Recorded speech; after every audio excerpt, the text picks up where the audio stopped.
ಯೇಸು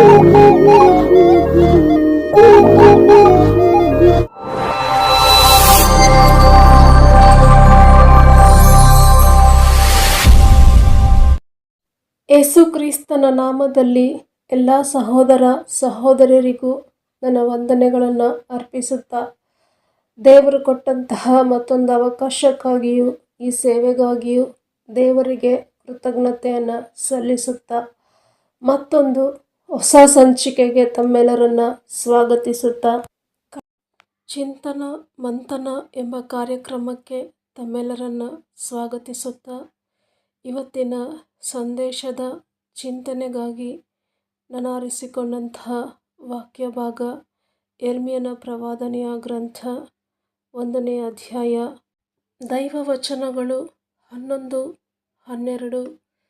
ಇದಲ್ಲದೆ ಯೆಹೋವನು, ಯೆರೆಮೀಯನೇ, ಏನು ನೋಡುತ್ತೀ ಎಂದು ನನ್ನನ್ನು ಕೇಳಿದನು. ಅದಕ್ಕೆ ನಾನು, ಚಚ್ಚರ ಮರದ ರೆಂಬೆಯನ್ನು ನೋಡುತ್ತೇನೆ ಅಂದೆನು. ಆಗ ಯೆಹೋವನು ನನಗೆ, ಸರಿಯಾಗಿ ನೋಡಿದ್ದೀ, ನನ್ನ ಮಾತನ್ನು ನೆರವೇರಿಸುವುದಕ್ಕೆ ಎಚ್ಚರಗೊಂಡಿದ್ದೇನೆ ಎಂದು ತಿಳಿದುಕೋ ಎಂಬುದಾಗಿ ಹೇಳಿದನು. ಈಗ ಓದಿದಂತಹ ವಾಕ್ಯದ ಅರ್ಥ ವಿವರಣೆ ಈ ರೀತಿಯಾಗಿದೆ. ಈ ವಾಕ್ಯ ನಮಗೆ ಏನನ್ನು ವಿವರಿಸುತ್ತದೆ ಅಂದರೆ, ಯೆರೆಮೀಯನು ಯಾವ ದರ್ಶನವನ್ನು ಕಂಡನೋ ಅದನ್ನು ದೇವರು ನೆರವೇರಿಸಲು ಸಿದ್ಧನಾದನು. ಇಂದಿನ ಆಧ್ಯಾತ್ಮಿಕ ಜೀವನಕ್ಕೆ ಈ ವಾಕ್ಯವು ನೀಡುವಂತಹ ಚಿಕ್ಕ ಸಂದೇಶ ಇದಾಗಿದೆ. ನಾವು ನಮ್ಮ ಆಧ್ಯಾತ್ಮಿಕ ಜೀವನ ಅಥವಾ ನಮ್ಮ ದೈನಂದಿನ ಜೀವನವನ್ನು ಯಾವ ರೀತಿ ಕಾಣುತ್ತೇವೆಯೋ ಅದರಂತೆಯೇ ನಮ್ಮ ಜೀವನವು ರೂಪಿಸಲ್ಪಡುತ್ತದೆ. ಮತ್ತೊಂದು ಅರ್ಥದಲ್ಲಿ ಈ ವಾಕ್ಯವನ್ನು ವಿವರಿಸುವುದಾದರೆ, ನಮ್ಮ ನೈಜ ಪರಿಸ್ಥಿತಿಗೆ ವಿರುದ್ಧವಾಗಿ ಕೆಲವೊಂದು ಸಲ ದೇವರ ದರ್ಶನಗಳು ಉಂಟಾಗುತ್ತವೆ.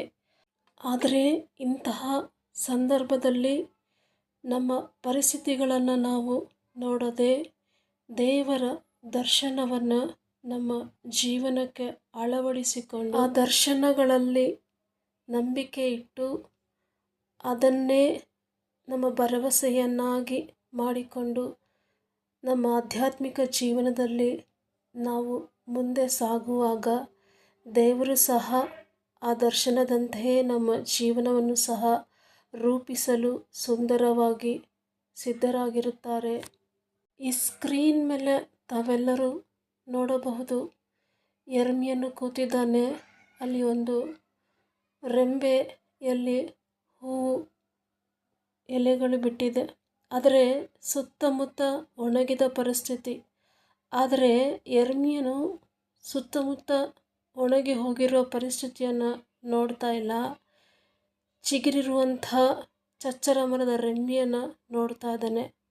ಇನ್ನು ಕ್ಲುಪ್ತವಾಗಿ ವಿವರಿಸುವುದಾದರೆ, ನಮ್ಮ ಜೀವನವನ್ನು ನಾವು ಯಾವ ರೀತಿ ಕಾಣುತ್ತೇವೆಯೋ ಅದರಂತೆಯೇ ನಮ್ಮ ಜೀವನವು ರೂಪಿಸಲ್ಪಡುತ್ತದೆ. ಈ ಸಂದರ್ಭದಲ್ಲಿ ಒಂದು ನೈಜ ಘಟನೆಯನ್ನು ತಮ್ಮೆಲ್ಲರೊಂದಿಗೆ ಹಂಚಿಕೊಳ್ಳಲು ಇಚ್ಛಿಸುತ್ತೇನೆ. ಗೋವಾದಲ್ಲಿ ನಡೆದಂತಹ ಒಂದು ನೈಜ ಘಟನೆ. ಗೋವಾದಲ್ಲಿ ಒಂದು ಸುಂದರವಾದ ಆಲಯ, ಅದರಲ್ಲಿ ಒಂದು ಒಳ್ಳೆ ಸೇವಕರು ಸೇವೆ ಸಲ್ಲಿಸ್ತಾ ಇದ್ದಾರೆ. ಆದರೆ ಅಲ್ಲಿ ಜೇಬುಗಳ್ಳರ ಒಂದು ಗುಂಪು ಅದೊಂದು ಸಲ ಮಂದಿರಕ್ಕೆ ಬಂತು. ಅವರು ಜೇಬು ಕಳ್ಳರು ಎಂದು ತಿಳಿದಾಗಲೂ ಆ ಸೇವಕರವರನ್ನು ಪ್ರೀತಿಯಿಂದ ಸ್ವೀಕರಿಸಿ ಆ ಸೇವೆಯಲ್ಲಿ ಅವರು ಬರಲು ಅನುಮತಿಸಿದರು. ಹೀಗೆ ಜೇಬುಗಳ್ಳರ ಗುಂಪು ಸೇವೆಯಲ್ಲಿ ಪಾಲ್ಗೊಳ್ತಾ ಇದೆ. ಆದರೆ ಇವರಿಗೆ ವಾಸಿಸಲಿಕ್ಕೆ ಮನೆ ಇಲ್ಲ, ರಸ್ತೆಯ ಬದಿಯಲ್ಲಿ ಇವರ ವಾಸ. ಆದರೂ ಸಭೆಗೆ ಬರ್ತಾ ಇದ್ದಾರೆ, ಹೋಗ್ತಾ ಇದ್ದಾರೆ. ಆ ಗುಂಪಿನಲ್ಲಿದ್ದಂತಹ ಒಬ್ಬ ಕಳ್ಳನ ಜೀವನ ಪರಿಪೂರ್ಣವಾಗಿ ಮಾರ್ಪಟ್ಟಿತ್ತು. ದೇವರಲ್ಲಿ ಅಚಲವಾದಂತಹ ನಂಬಿಕೆ, ವಿಶ್ವಾಸ ಅವನಲ್ಲಿ ಬೆಳೆಯಿತು. ಇಂತಹ ಸಂದರ್ಭದಲ್ಲಿ ಆ ಕಳ್ಳನು ಪ್ರತಿದಿನ ರಸ್ತೆಯ ಬದಿಯಲ್ಲಿ ನಿಂತ್ಕೊಂಡು ಈ ರೀತಿಯಾಗಿ ಅವನು ದೇವರಿಗೆ ಹರಕೆ ಮಾಡ್ತಾ ಇದ್ನು. ದೇವರೇ, ನೀವು ನನಗೆ ದೊಡ್ಡ ಸ್ಥಳವನ್ನು ಕೊಟ್ಟಿದ್ದೀರಾ, ಸ್ತೋತ್ರ. ಆ ಸ್ಥಳದಲ್ಲಿ ಸುಂದರವಾದಂಥ ಮನೆಯನ್ನು ನಿರ್ಮಿಸಿಕೊಟ್ಟಿದ್ದೀರಾ, ಸ್ತೋತ್ರ.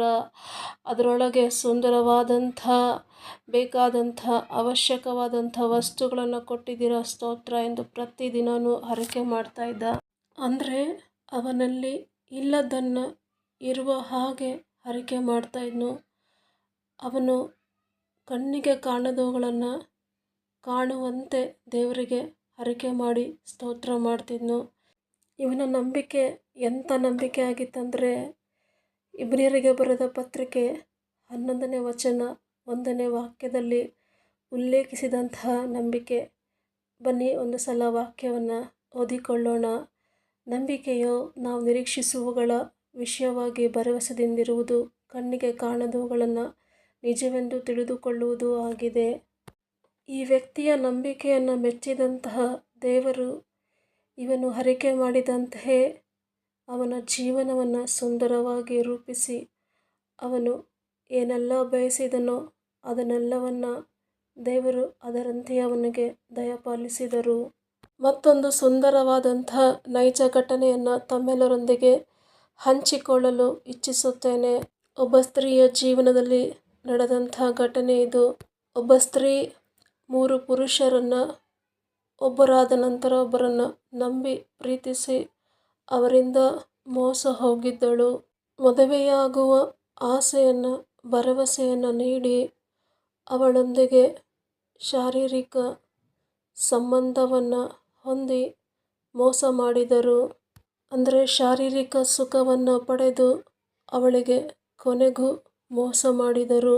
3 ಪುರುಷರಿಂದ ವಂಚಿಸಲ್ಪಟ್ಟಂತಹ ಈ ಸ್ತ್ರೀ ಜೀವನದಲ್ಲಿ ಜಿಗುಪ್ಸೆಗೊಂಡಾಗ, ಜೀವನದಲ್ಲಿ ಯಾವ ನಂಬಿಕೆ, ಭರವಸೆ, ನಿರೀಕ್ಷೆ ಇಲ್ಲದಾಗ ಒಂದು ಕೂಟಕ್ಕೆ ಹೋಗುತ್ತಾಳೆ.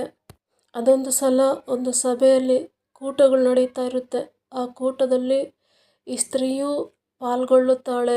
ಆ ಕೂಟದಲ್ಲಿ ದೇವರ ಸಂದೇಶವನ್ನು ನೀಡಿದಂಥ ದೈವಜನರನ್ನು ಆ ಕೂಟದ ನಂತರ ಭೇಟಿಯಾಗಿ ತನ್ನ ಸಂಕಷ್ಟವನ್ನು ಹಂಚಿಕೊಳ್ಳುತ್ತಾಳೆ. ಪಶ್ಚಾತ್ತಾಪಪಟ್ಟು ತನ್ನ ವೇದನೆಯನ್ನು ಆ ದೈವಜನರೊಂದಿಗೆ ಹೇಳಿಕೊಂಡು, ತದನಂತರ ತನ್ನ ಜೀವನ ಈ ರೀತಿಯಾಗಿ ಆಯಿತು, ಆದರೆ ನಾನು ಮದುವೆ ಆಗಲಿಕ್ಕೆ ನನಗೂ ಅರ್ಹತೆ ಇದೆನಾ ಅಂತ ಆ ದೈವಜನರನ್ನು ಪ್ರಶ್ನಿಸುತ್ತಾಳೆ. ಆಗ ಆ ದೈವಜನರು, ದೇವರು ದಯಾಮಯನು, ಕರುಣಾಸಾಗರ, ನಿನ್ನ ಈ ಸಂಗತಿಗಳನ್ನು ಕ್ಷಮಿಸಿ ನಿನಗೆ ಒಳ್ಳೆಯ ಭವಿಷ್ಯತನ್ನು ನೀಡಲು ದೇವರು ಯಾವಾಗಲೂ ಸಿದ್ಧನು. ಆ ಸಂದರ್ಭದಲ್ಲಿ ಆ ದೈವಜನರು ದೇವರ ಪ್ರೀತಿಯನ್ನು ವಿವರಿಸಿ ದೇವರಲ್ಲಿ ನಂಬಿಕೆಯನ್ನು, ಭರವಸೆಯನ್ನು ಹುಟ್ಟಿಸಿ ಆ ಸಹೋದರಿಗೆ ಒಂದು ಒಳ್ಳೆಯ ಆಲೋಚನೆಯನ್ನು ಆ ದೈವಜನರು ನೀಡಿದರು. ಅದೇನೆಂದರೆ, ಅಮ್ಮ, ನಿನಗೆ ಎಂಥ ಪುರುಷನು ಬೇಕಾಗಿದ್ದಾನೆ, ಅವನಿಗೇನೆಲ್ಲ ಅರ್ಹತೆ ಇರಬೇಕು ಅದನ್ನು ಒಂದು ಪುಸ್ತಕದಲ್ಲಿ ಬರೆ, ಹಾಗೂ ನಿನಗೆ ಎಂಥ ಕೆಲಸ ಬೇಕಾಗಿದೆ ಅದನ್ನು ಸಹ ಬರೆದು ಅದನ್ನು ದೇವರ ಪಾದದ ಬಳಿ ಇಟ್ಟು ಪ್ರತಿದಿನವೂ ಹರಕೆ ಮಾಡಿ ಪ್ರಾರ್ಥಿಸು ಎಂದು ಆಲೋಚನೆಯನ್ನು ನೀಡಿದರು ಆ ದೈವಜನರು. ಅದರಂತೆ ಆ ಸಹೋದರಿಯು ಪ್ರತಿದಿನವೂ ಮಾಡಿದಳು. ಈ ಅನ್ಯ ಸ್ತ್ರೀಯ ನಂಬಿಕೆಯನ್ನು ಮೆಚ್ಚಿದಂಥ ದೇವರು ಅವಳು ಬಯಸಿದಂತೆಯೇ ಒಳ್ಳೆಯ ಸರ್ಕಾರಿ ಕೆಲಸವನ್ನು ನೀಡಿ, ಅವಳು ಬಯಸಿದ ಹಾಗೆಯೇ ಅವಳಿಗೆ ಸುಂದರವಾದಂಥ ಒಳ್ಳೆಯ ಪುರುಷನನ್ನು, ದಾಂಪತ್ಯ ಜೀವನವನ್ನು ನೀಡಿ ಆಶೀರ್ವದಿಸಿದರು. ಈ ಸಂದೇಶವನ್ನು ಆಲಿಸುವಂತಹ ಸಹೋದರ, ಸಹೋದರಿ, ಇವತ್ತು ನಮ್ಮ ಪರಿಸ್ಥಿತಿಗಳು ಏನೇ ಆಗಿರಬಹುದು, ಆದರೆ ಅದರತ್ತ ನಮ್ಮ ಗಮನವನ್ನು ಹರಿಸದೆ ಮತ್ತೊಂದು ಹೊಸ ನಿರೀಕ್ಷೆಯೊಂದಿಗೆ, ಮತ್ತೊಂದು ಹೊಸ ಭರವಸೆಯೊಂದಿಗೆ ದೇವರನ್ನು ನಂಬಿ ಮತ್ತೊಂದು ಹೊಸ ಹೆಜ್ಜೆಯನ್ನು ಹಾಕೋಣವ.